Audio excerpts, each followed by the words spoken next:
IBN 7 हौसला है। पिछले 3 दिनों से संसद में केंद्रीय मंत्री निरंजन ज्योति की बदजुबानी पर बवाल जारी है। आज प्रधानमंत्री नरेंद्र मोदी की अपील के बावजूद विपक्ष केंद्रीय मंत्री निरंजन ज्योति के इस्तीफे की मांग पर अड़ा हुआ है। जी हां, अभी तक विपक्ष मांग कर रहा था कि प्रधानमंत्री संसद में बयान दे। प्रधानमंत्री खुद सामने आए नरेंद्र मोदी, उन्होंने बयान दिया, लेकिन विपक्ष जो है वो एक बार फिर यही कह रहा है कि जब तक निरंजन ज्योति का इस्तीफा नहीं होगा तब तक संसद की कार्रवाई नहीं चल पाएगी। हालांकि सरकार ने इस्तीफे की मांग एक बार फिर सिरे से खारिज कर दी है। इस मुद्दे पर आज भी संसद के दोनों सदनों में हंगामा मचा रहा। और मैं सदन से आग्रह करूंगा कि हम देश हित में अपने कार्य को और आगे बढ़ाएं। केंद्रीय मंत्री साध्वी निरंजन ज्योति पर खुद पीएम के बयान देने के बावजूद संसद शांत नहीं हुई। बयान से पहले भी जमकर हंगामा हुआ और पीएम के बयान के बाद भी विपक्ष साध्वी के इस्तीफे की मांग करता रहा।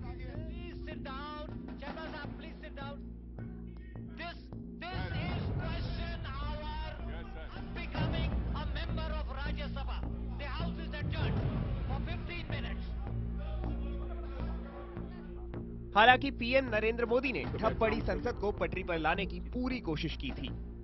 उन्होंने क्षमा मांगी, उन्होंने क्षमा मांगी और मैं मानता हूं कि क्षमा मांगने के बाद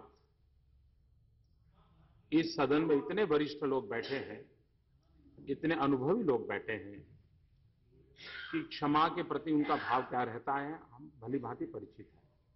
मैं सदन को आग्रह करूंगा कि जब मंत्री जी ने क्षमा मांगी है, मंत्री जी ने क्षमा मांगी है, व्हाट इज दिस? मैं सदन से आग्रह करूंगा, मैं प्रार्थना करूंगा कि जब मंत्री जी ने क्षमा मांगी है और हम सबके लिए एक संदेश भी है, आगे से हम भी सभी लोग इन सारे डूज एंड डोंट्स के विषय में कोई मर्यादाएं न तोड़ें और मैं सदन से आग्रह करूंगा कि हम देश हित में अपने कार्य को और आगे बढ़ाएं। लेकिन पीएम के बयान की बारिश भी विपक्ष का गुस्सा ठंडा नहीं कर पाई। सीधी सी बात है, हाउस में आज जो आम राय थी वो ये थी कि अभी किसी भी कीमत पर हाउस नहीं चलना चाहिए, क्योंकि केवल प्रधानमंत्री के खेद व्यक्त करने से बात खत्म नहीं होती, मंत्री के खिलाफ कार्रवाई होनी चाहिए। तो सदन की कार्रवाई नहीं चलेगी? नहीं, अभी तक तो नहीं चल रही। उधर लोकसभा में संख्या बल में कमजोर विपक्ष सदन की कार्यवाही तो भंग नहीं करवा पाया, लेकिन उसने अपना विरोध वॉकआउट के जरिए दिखाया। कांग्रेस, टीएमसी, लेफ्ट, समाजवादी सरीखी तमाम पार्टियां वॉकआउट में शामिल रही। सरकार की दलील थी कि पीएम के बयान के बाद बवाल थम जाना चाहिए, लेकिन विपक्ष नहीं माना तो सरकार भी आक्रामक हुई।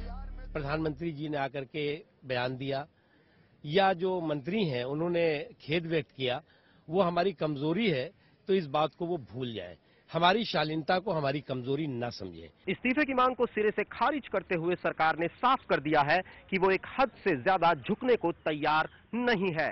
हो सकता है आने वाले दिनों में ये मामला सुलझ भी जाए, लेकिन बहुमत की गाड़ी पर दौड़ती सरकार को विपक्ष ने सर्दी में भी गर्मी का एहसास तो करवा ही दिया है। यानी हंगामा जारी रहने की उम्मीद है। पीएम अब लोकसभा में भी बोलेंगे। अब सवाल विपक्ष से पूछा जा रहा है कि वो संसद क्यों नहीं चलने दे रही है। अगर संसद इसी तरह ठप होता रहा तो जरूरी और अहम बिल कब पास होंगे, देश के लिए काम कब होगा। वैसे इन सब के बीच खबर ये भी आई कि दिल्ली में केंद्रीय मंत्री साध्वी निरंजन ज्योति की सभाएं रद्द कर दी गई हैं। साध्वी से सवाल पूछा लेकिन वो चुप रहीं। हाथ जोड़ती हूँ। अब थोड़ा उस तरफ प्लीज, थोड़ा पीछे। रवि सिंह के साथ नीरज गुप्ता, दिल्ली, IBN 7।